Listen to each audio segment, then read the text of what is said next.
Hi guys, before I proceed, please like this video, turn on your notifications to receive updates whenever I make a post.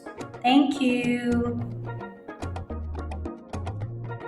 This labor strike has really caused a lot of damages. Businesses are on hold, transportation, schools, hospitals. The strike has already affected businesses and critical services across the country. Workers have down tools and activities have been halted at airports nationwide, including Abuja, Port Harcourt, Kaduna, and Lagos. Lagos own worse. The strike has grounded economic activities and the national grid have been shut down, leaving the nation in a blackout. Well, I don't even know what to say. Even me self, I been wan go the strike. I can't remember say I dey work for DDM.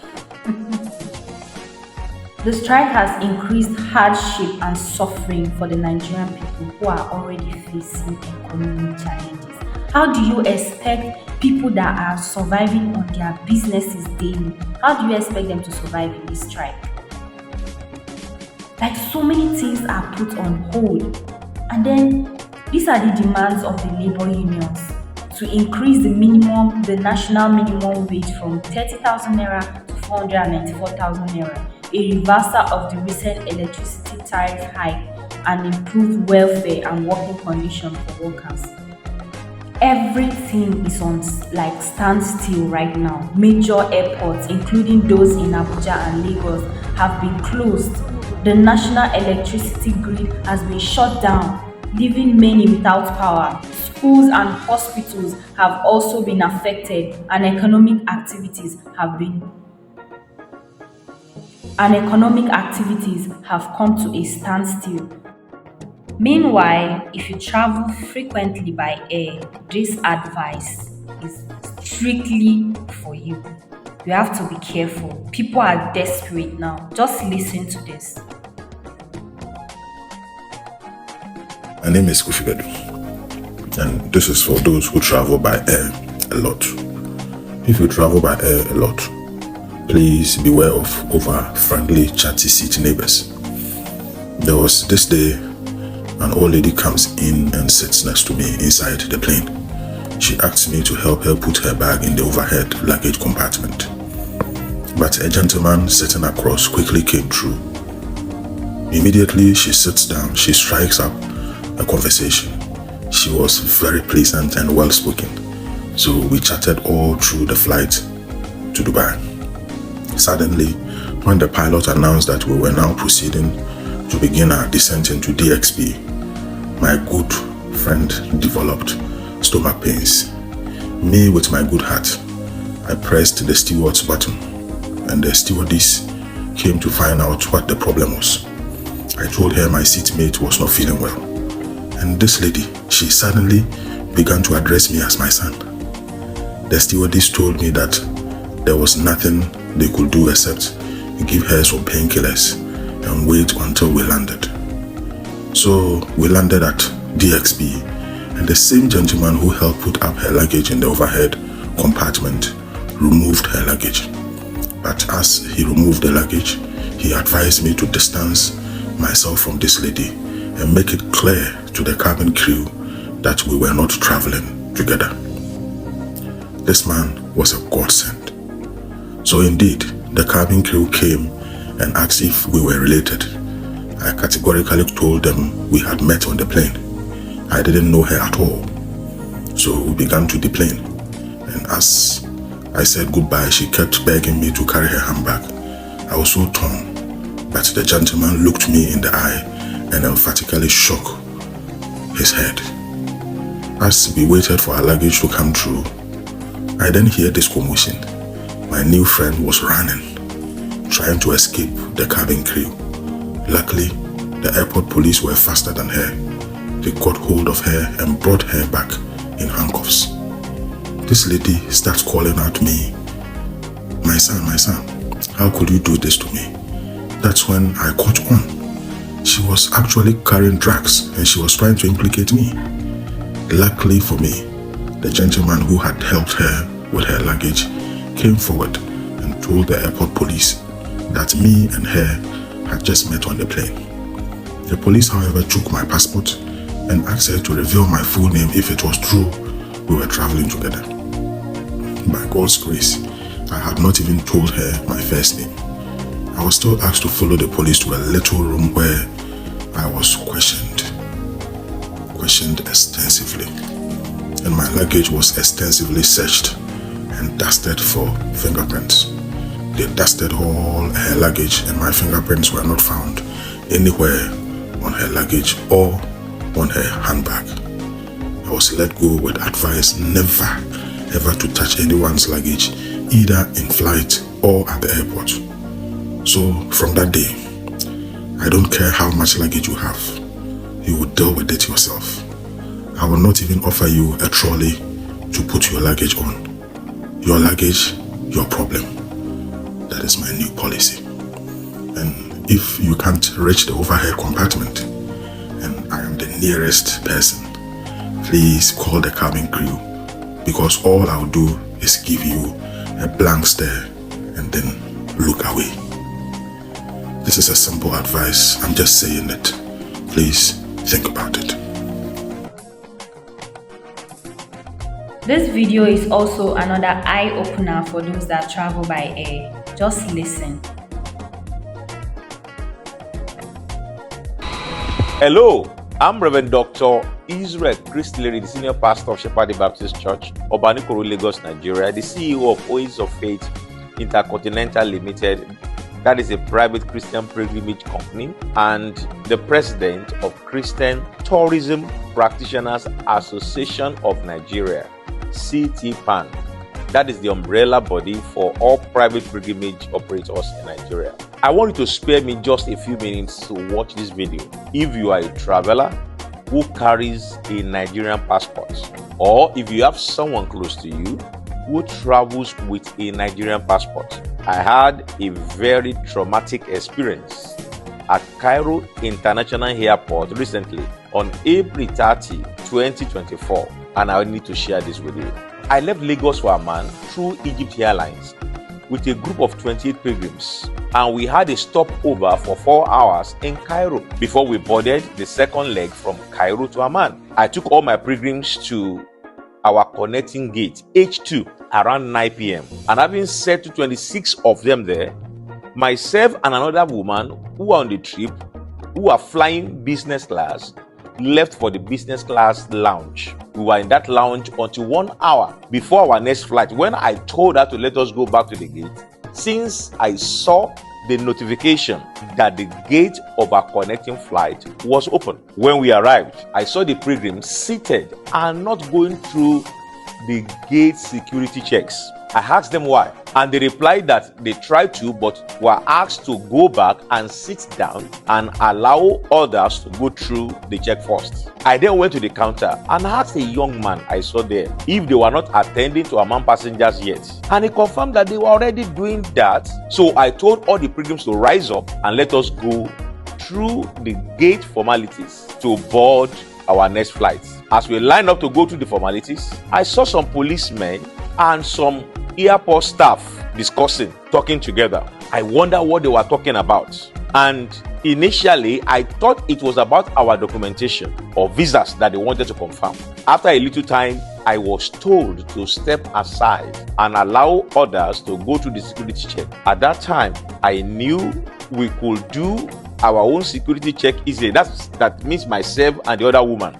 So I told her to wait for me while others can go through their security check. Some policemen then asked me to follow them to their office. At this time, I still assumed it had to do with our documentation. So I brought all the documents relating to our trip and asked the woman to wait until I returned to the gate. They then took me to the office of the head of the police of the airport, and 3 police officers entered with me while about 12 others were outside looking at us through the door, which was left open. Then the chief police officer asked me if I knew what offense I had committed. I wondered what the offense was and replied I had not committed any offense. Then they brought a man in as an interpreter who told me in English language that a lady had just accused me of sexual assault, and the punishment was jail, and I should be ready to go to jail. My first comments were, who, where, when, and how? Then they pointed to a lady who decided to hide her face behind another lady. When I tried to look at her direction, I told the interpreter I had never seen the lady talk less of talking with her. The police chief then said, in our country, we believe the word of any woman as true, and that means with or without evidence, you are guilty. He then said there was a video evidence. When I heard that there was a video evidence, I was relieved and I requested for the video evidence. He later said there was no need for video evidence because it will make me miss my flight unless I agreed to their offered solution. I made it clear that if they had any video evidence, they would not find me there. For I had been at the business class lounge for 3 hours and I had an alibi among my pilgrims who was there with me in the lounge till we left for the gate. Then they said there was a witness, and immediately a young man came forward who stated that he was a witness to the assault. I asked him where and when, but there was no answer. The police chief then said that since there was a witness, I could only go if I accepted the solution he will offer. I asked what was the solution. He then said, I must apologize to the lady in a way that she will accept. I then asked, how do I apologize for what I had not done? He insisted that if I did not apologize, I shall be charged to court. I then tried to look in the direction of the lady, who was still hiding her face behind another lady, and said, lady, I have never met you. I have no idea of what you are talking about, but possibly someone else has attacked you and you mistook me for the person. Nevertheless, sorry to you if you're offended. Anyway, but let it be known that I have no idea of what you are saying. The police chief then turned to a man who was said to be her boss if my apology was accepted, and he said it was okay. The police chief then said I should follow him to another office and leave my hand luggage behind. I objected to that idea by saying I cannot leave my bag behind because the rule of every airport is that passengers must always be with their luggage. I cannot leave my luggage behind. Around this time, I began to discern that they were up to something. They were trying to look for every means to set me up. When we got to the other office, I was asked to wait outside. When the police chief and other officers entered, at this time, I told myself that if these people succeeded, there was no way to free myself. I was totally isolated from my pilgrims, who were supposed to be boarding the next flight, and I could not understand their conversation, which they were making in Arabic. I then picked up my phone, pressed the record button, and kept the phone back in my pocket. At least that will be my only evidence in the future. After a while, I was invited into the office and I was asked to come and sign a document they had prepared in Arabic. I refused to sign because I told them I did not know what they had written. That would be stupid of me as an educated person. They said if I did not sign, I will go to jail. They said it does not matter, that what they actually wrote was just a settlement. And I still said no. To the glory of God, I have spent over 25 years of my life studying up to PhD level. I cannot sign what I do not know. The police chief then got angry and shouted me down and said, you will miss your flight and I will detain you and charge you to court. The following morning, I then said to him, if God says I will go to jail for an offense I did not commit, so be it. But I will not sign unless I know what was written. Then the so-called interpreter offered to read the content to my hearing. And I told him I could not trust his reading. I insisted I could only sign if they could rewrite it in English. When they began to pressure me, I took the biro and wrote below the Arabic write-up, I do not know. I plan to write below, I do not know what was written above, but I am compelled to sign this document. Therefore, I am not aware of the contents above. But when they saw me writing, I do not in English, one of the officers snatched the barrel from me and shouted me down.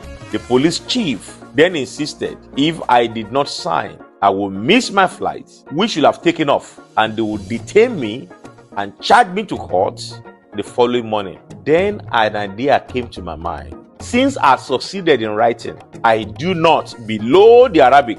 It speaks volume. So I picked the Bible again and wrote my surname. While doing that, the desk manager of the check-in counter came in and talked to them in Arabic like magic.